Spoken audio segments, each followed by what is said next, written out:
AI is creating a convenience level that can be kind of dangerous, given the backdrop of all the other challenges that the BH industry has had. So this is just one platform. These stats: 40 million people are using ChatGPT daily for healthcare questions.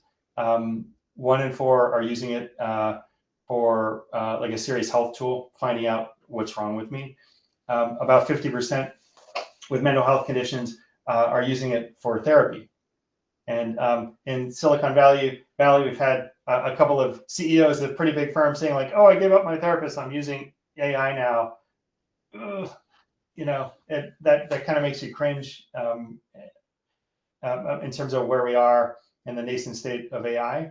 And then finally, where we say convenience wins, 70% of all of this is happening outside of normal clinic hours. So people are just using it whenever they have a free time, a moment, which is usually outside of work hours or on weekends. And again, convenience wins.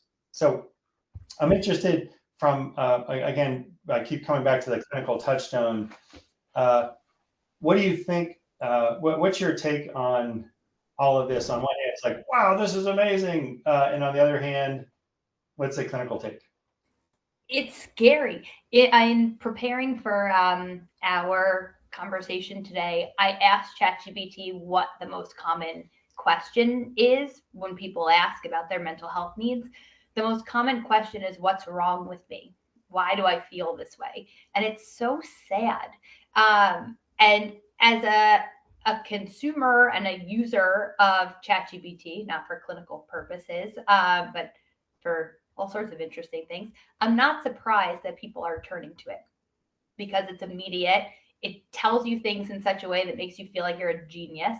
And it can essentially sort of help somebody navigate in the middle of the night. That statistic shows that 70% is happening outside of normal clinic hours.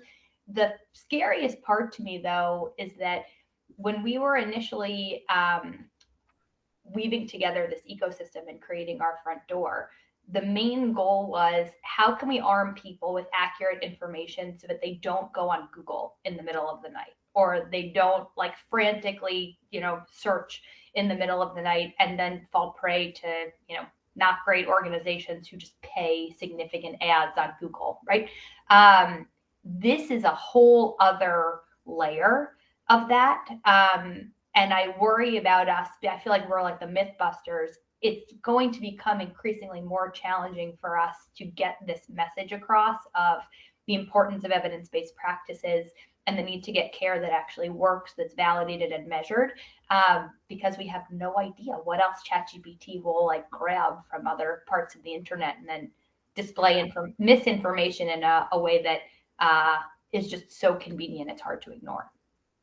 Yeah, it's I agree. It is scary. Most of we serve 6 health plans today across the board, and pretty much every major health plan that we interact with has a very firm belief like the AI tools providing live services, including therapy, is just like a hard no.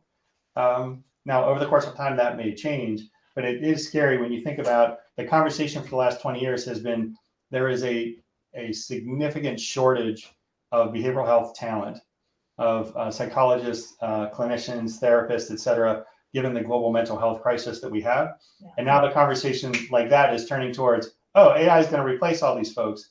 And I don't think that's the case.